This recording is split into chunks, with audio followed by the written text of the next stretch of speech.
Okay, y'all. I know it's been about a month since I had an episode. It's unbelievable. Time is absolutely flying. But this women's basketball season has gotten so crazy. Hey, look, I can't even do the glass anymore. It's just cheap wine women's basketball. Let's talk. Whoo! University of Missouri. Mizzou. Oh my goodness. I am a Mizzou fan and I don't know what to say. I don't know if I should be super ecstatic because a short-handed Missouri squad beat a team that I thought was going to go undefeated this team. Not only did they beat South Carolina, the number one ranked Gamecocks, Dawn Staley's, monsters. They beat them with playing only 7 players because many of their players were, on COVID protocol, including their best player, Asia Blackwell. So you would think I would be super, super, super excited about this squad now, but I'm not. This same Missouri squad I predicted to go down to Springfield and beat Missouri State. And without a doubt, this same Missouri squad that beat the number one ranked team in the nation, they were horrible. Horrible.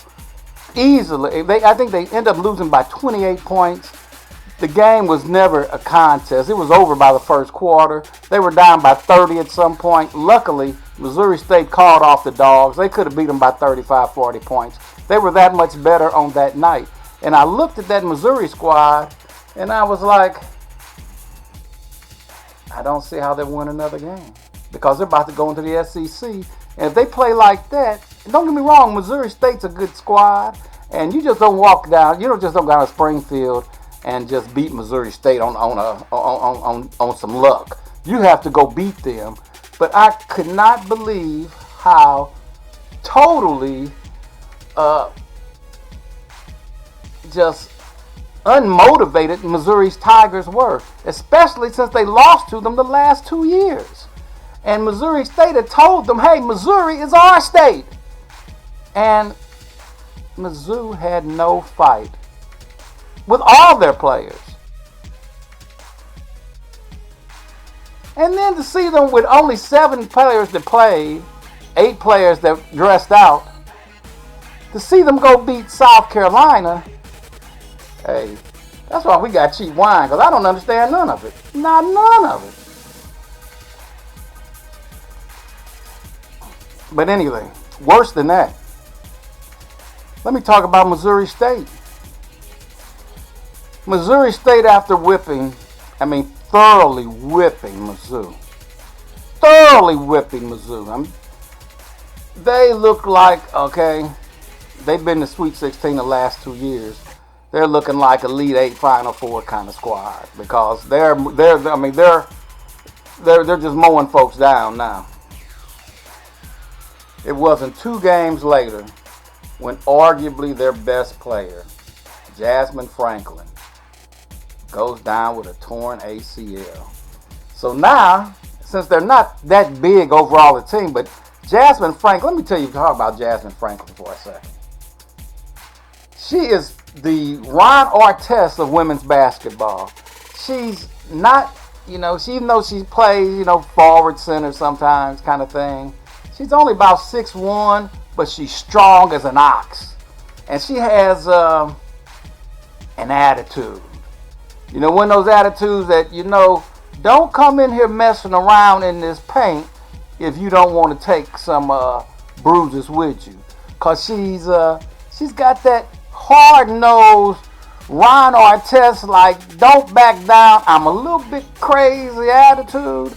And even though she's not super polished as a scorer, she's going to get you 10, 12, 15 points. She's going to get all the garbage points. She's going to board. She's going to lead the team in boards. She's a double-double machine. And to see her hurt her knee on a non-contact situation. She's out for the year. You know, Missouri State's going to have to regroup. I mean, I think they'll still win the Valley. I don't know if they'll go undefeated in the Valley now, but they'll still win the Valley because they still have plenty of pieces. They've got enough pieces like, let's see, what is this? This Wilson kid. Oh, what's her first name? Starts with S. Sylvia Wilson? Is that right?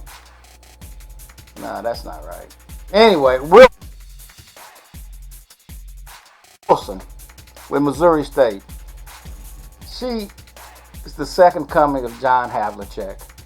She's just steady. She's a bit guard, but now she's going to have to be a small forward because she's going to have to play low and get rebounds. But she's just just a workhorse. But she does nothing fancy, always steady, makes the right play, gets the rebound, finds the right person, can shoot from outside, just heads up player, plays good defensively. She's just always a problem for the other team. She's John Havlicek. You know, remember John Havlicek with the Celtics? Most of you don't. Most of you not as old as me. But Hondo with the Celtics would come off that bench, and you know the whole dynamic of the game is going to change. And not because he's doing anything super fancy, just because he's doing everything right.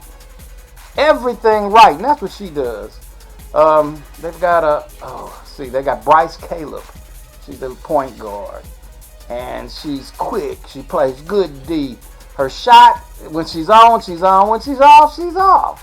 But she gets to the basket. I mean, she can get to the hole. She's small, but she's quick. She gets to the hole all the time. She's been the Missouri Valley Player of the Year last year, and she's gonna have to play hard. Abby Jackson, 6'3", center. She's going to have to stay out of foul trouble. She is a big inside presence. She's thin.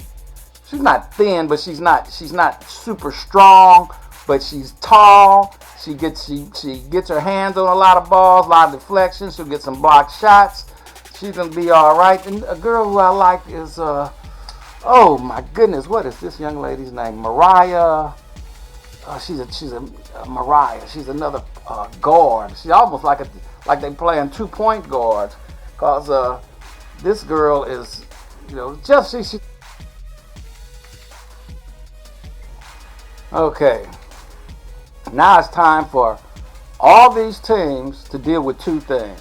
First, conference play. Conference play is a whole different shebang. Everybody knows you. People have scouted you before. They've seen all you do. It's going to be grind it out night by night by night, especially in all the top conferences, the ACC, the SEC, the Big 12, the Pac-12. Oh, God, who am I missing? ACC, SEC. Oh, wow. The Big 10. How can I forget the Big 10? Every game will be a war.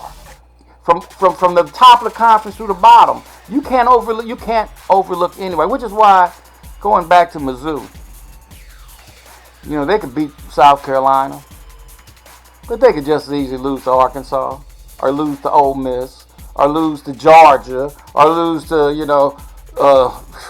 Tennessee or Kentucky. They can lose to all of them. Hey, they could theoretically go one and however many games left. Or, you know, they could be middle of the pack. Or they could be win all and lose two. I have no idea what's going to happen.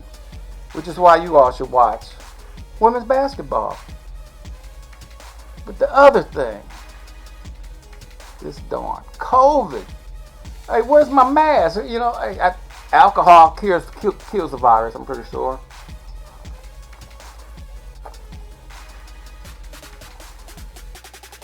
Woo! I need another bottle. Cheap wine. Yeah, you know, shoot. $3. You can't. Hey, that's gone. What the heck? But this COVID, it changes everything. You don't know who's going to be healthy. You don't know what games are going to be played. You don't know if they're going to have to cancel. You don't know what players are going to be eligible in a particular game. It's all a crapshoot now. It's all a crapshoot. So hopefully, all these young ladies stay healthy. These teams can avoid injury. We saw some big injuries this year, all across the nation, from Paige Beckers to just everybody. The injury list across the country is ridiculous. There's got to be something done about these young ladies and these knees and these ACL injuries. It's a epidemic, not a pandemic. So you got an epidemic of knee injuries and a pandemic of, the other thing about Mizzou. So of course their game after South Carolina was canceled because of a COVID protocol.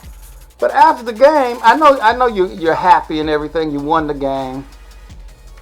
But tell me, why, if your team has lost 6 players because of going through COVID protocol, why would after the game you allow your players to darn near hug everybody in an auditorium?